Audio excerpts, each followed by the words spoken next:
नमस्कार दोस्तों, देखो सीखो स्टडी में आप सभी लोगों का स्वागत है। दोस्तों, सामान्य ज्ञान के वो प्रश्न जो कि बार बार एग्जाम में पूछे गए हैं, 15 क्वेश्चन, टॉप 15 क्वेश्चन लेके हैं। सभी प्रतियोगी परीक्षाओं में ये बार बार पूछे गए हैं। ठीक है, तो ये आगे आने के चांस बहुत ज़्यादा बन जाते हैं। तो ये सभी क्वेश्चन वैदिक सभ्यता से हैं।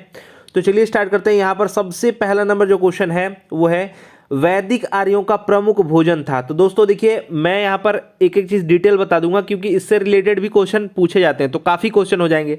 तो यहाँ पर क्या हो जाएगा, वैदिक आर्यों का प्रमुख भोजन जब पूछेगा तो क्या करेंगे आप, दूध और दूध से बनी जो वस्तुएं हैं प्रमुख भोजन की जब बात करेगा, और यहाँ पर जौ चावल ये सब दिया रहेगा, तो आप दूध और इसके जो उत्पाद होते हैं वो उसको आप टिक करेंगे। ठीक है, तो ऑप्शन नंबर जो सही हो जाएगा वो बी हो जाएगा।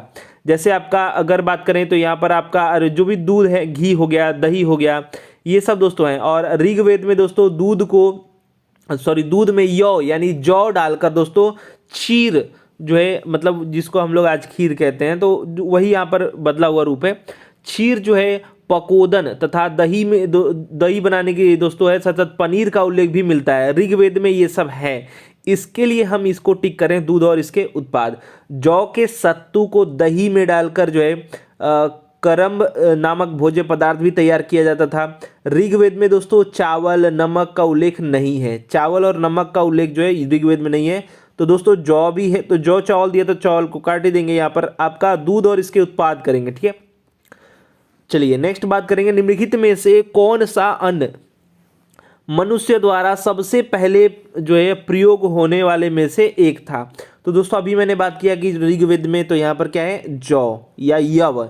इसको ऋग्वेद में जौ को क्या कहा गया है, यव कहा गया है। याद रखिएगा, ये भी आपके एग्जाम में पूछा जा सकता है। ठीक है, यव के या फिर जौ के दोस्तों साक्ष्य मिले हैं सबसे पहले।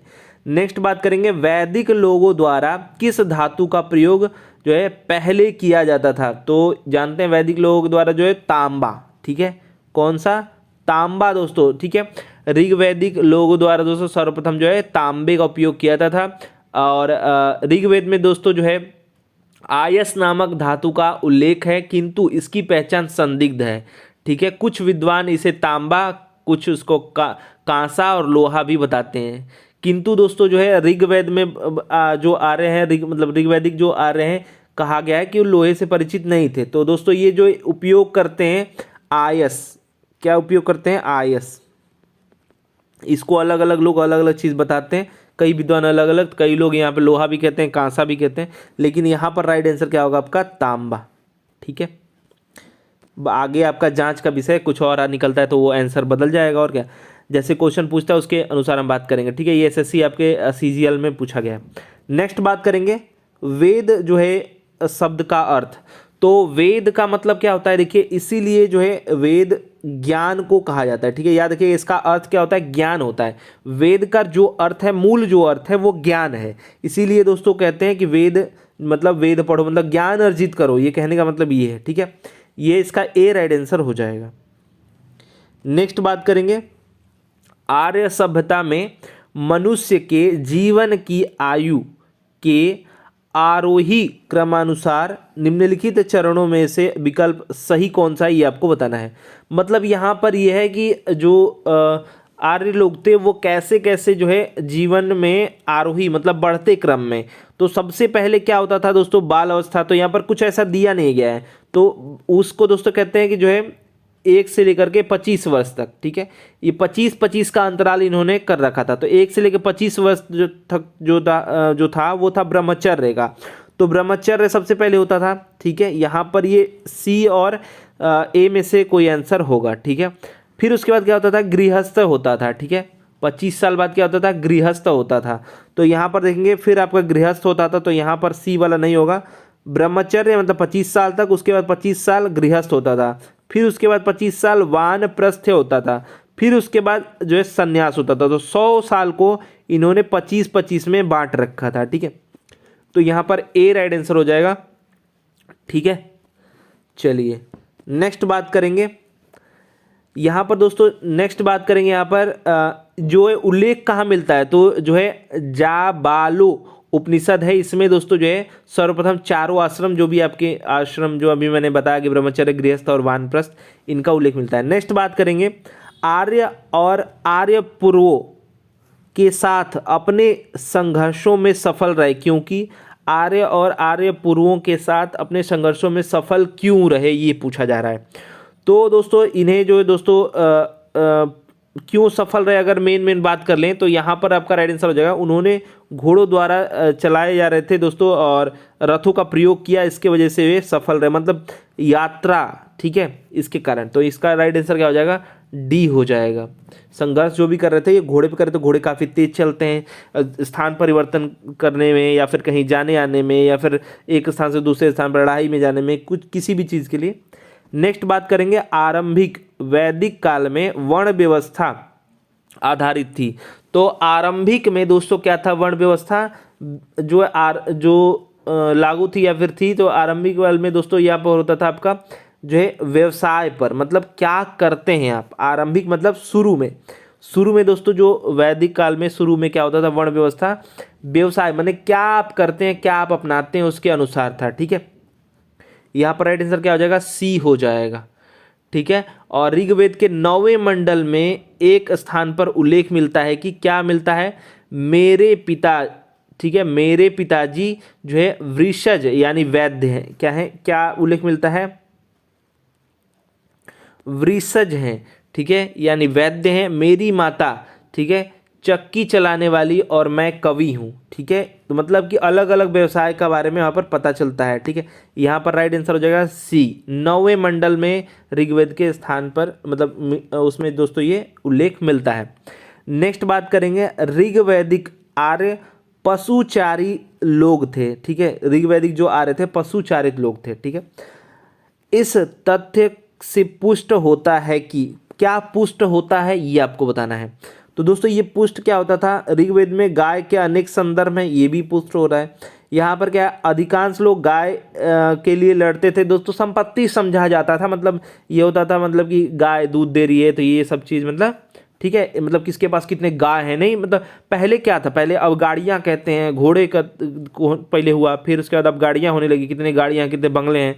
और पहले क्या होता था, कितने किसके पास गाय है, जिसके पास जितने गाय हैं वो, मतलब उसके लिए झगड़े भी होते थे, ठीक है। जो पुरोहित हैं को जो है दिए जाने वाले उपहार प्रायः गाय होती थी, न कि जमीन। तो जमीन नहीं दिया जाता था, गाय दिया था। पुरोहित मतलब जो पंडित वर्ग है या फिर जानकार लोग हैं, इनको दिया जाता था क्या, गाय दिया जाता था। तो इससे जो है दूध से पालन पोषण या अत्यधिक चीज़ करेंगी, ठीक है। पहले जमीन ही जमीन होता रहा होगा, तो यहाँ पर उसका चारा का तो कोई प्रॉब्लम ही नहीं होता। तो डी यहाँ पर राइट आंसर हो जाएगा। नेक्स्ट बात करेंगे, आर्यों को एक जाति कहने वाला पहला यूरोपियन कौन था। आर्यों को दोस्तों जाति कहने वाला जो था वो मैक्स मूलर था। कौन था, मैक्स मूलर दोस्तों था। इसका राइट आंसर क्या हो जाएगा, आपका सी हो जाएगा। आपका जो है जो सीजीएल है उसमें ये पूछा गया है, ठीक है। नेक्स्ट बात करेंगे, आर्यन जनजातियों की प्राचीनतम बस्ती कहाँ है। सबसे यहाँ पर जो है प्राचीनतम बस्ती पूछा जा रहा है। तो दोस्तों यहाँ पर प्राचीनतम जो बस्ती है वो है सप्त सिंधु। कहाँ पर है, सप्त सिंधु, ठीक है। कई लोग इसको कहते हैं कि सिंधु की वजह से ही हिंदू कहा जाने लगा, ठीक है। तो यहाँ पर क्या हो जाएगा, सप्त सिंधु जो है सबसे प्राचीनतम जो है आर्यन या फिर आर्यों की जनजाति का बस्ती है, सबसे प्राचीनतम, ठीक है। जो सिंधु नदी के किनारे से लेकर के गंगा नदी तक दोस्तों ये विस्तृत में फैला हुआ है। इसलिए आप देखेंगे गंगा जी की काफ़ी सांस्कृतिक जो है महत्व है। नेक्स्ट बात करेंगे, निम्नलिखित में से कौन सी जनजातीय, ठीक है, सभा सामान्य रूप से जनजातीय सरदार यानी मुखिया के चुनाव में शामिल होती थी। पूछा जा रहा है कि कौन सी जनजातीय सभा थी सामान्य रूप से जनजातीय सरदार यानी मुखिया के चुनाव में शामिल होती थी। तो दोस्तों इसका राइट आंसर समिति, ठीक है, समिति, ठीक है। यहाँ पर दोस्तों ऋग्वेद में अगर बात करें तो समिति का 9 बार उल्लेख मिलता है, ठीक है। समिति को दोस्तों विश्व अथवा जो है जनसाधारण की आवाज़ कहते थे, ठीक है। विश्व या फिर जनसाधारण की आवाज़ कहते थे।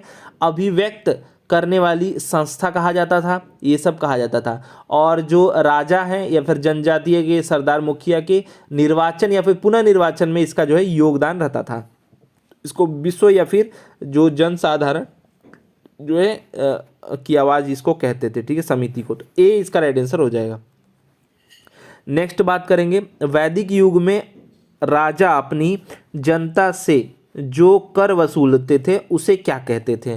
तो इसको मैंने जो है प्रीवियस वीडियो में कराया था, बलि कहते थे। ठीक है, बलि। अब मैंने पहले कहा था कि बलि मतलब क्या होता था। बलि मतलब पहले ये होता था कि राजा को दिया जाने वाला भेंट। ठीक है, उसके बाद क्या होता था, भेंट पहले स्वैच्छिक था, फिर धीरे धीरे जो है ये जरूरी हो गया, अनिवार्य हो गया। ठीक है, भेंट देने वाला, फिर उसके बाद ये कर के रूप में हो गया, तो ये इसको बलि कहते थे। ठीक है, ए राइट आंसर हो जाएगा। कई लोग दोस्तों जो है किसी गुरु को या फिर कहेंगे कोई देवस्थान को मान लेते हैं कि यही हमारे राजा हैं, इनको ही बलि चढ़ाना है, तो तमाम उसमें पाखंड या फिर चीज़ें बनने लगी धीरे धीरे। नेक्स्ट बात करेंगे, प्रसिद्ध जो है गायत्री मंत्र कहाँ से लिया गया? आप जानते हैं गायत्री मंत्र कहाँ पर है, ऋग्वेद में, तो इसका राइट आंसर क्या हो जाएगा, सी हो जाएगा। गायत्री मंत्र कहाँ उल्लेख मिलता है दोस्तों? ऋग्वेद में तृतीय मंडल से लिया गया है। ठीक है, यह जो मंत्र है वो सूर्य देव के लिए है या फिर सूर्य देव को समर्पित है। चलिए नेक्स्ट क्वेश्चन है, भारतीय प्रतीक पर जो है उत्कीर्ण जो सत्यमेव जयते है, आप जानते हैं भारतीय जो प्रतीक है सत्यमेव जयते, ये कहाँ से लिया गया दोस्तों? ये भी दोस्तों आपका जो है मुंडको उपनिषद से लिया गया। कहाँ से लिया गया है? मुंडको उपनिषद, याद रखिएगा। ठीक है, जो हमारा प्रतीक है उसके नीचे लिखा था सत्यमेव जयते। ठीक है, तो यहाँ पर ये कहाँ से लिया गया है? सत्य की जो है सत्य की ही विजय होती है, यहाँ पर इसका मतलब होता है, और मुंडको उपनिषद याद रखिएगा वहाँ से लिया गया है। नेक्स्ट और लास्ट जो क्वेश्चन है, निम्न में से किस विदुषी ने वाद विवाद में जो है अजय याज्ञवल्क्य को चुनौती दी थी? तो कौन सी विदुषी थी जिसने वाद विवाद में जो अजय थे याज्ञवल्क्य, इनको चुनौती दी थी? तो याद रखिएगा, नाम आता है, कई लोग कहते हैं कि लड़कियां नहीं पढ़ती। देखिए गार्गी जी ने जो है विदुषी थी, इन्होंने दोस्तों जो है गार्गी जी ने क्या किया था, चुनौती दी थी। और इनका दोस्तों एक उल्लेख भी है कि याज्ञवल्क्य और गार्गी संवाद आप देखेंगे बृहदारण्य जो कोपनिषद है उसमें यहाँ पर चर्चा मिलती है, तो डी इसका राइट आंसर हो जाएगा। तो देखिए दोस्तों ये काफ़ी डीपली क्वेश्चन थे वैदिक सभ्यता से। आशा करते हैं कि आपको ये हमारा वीडियो, हमारे प्रयास पसंद आया होगा। वीडियो को अधिक से अधिक लाइक शेयर कीजिएगा, साथ ही साथ आपको ये सेट कैसा लगा कमेंट बॉक्स में जरूर बताइए। हमारा वीडियो देखने के लिए धन्यवाद। Please like and share and subscribe.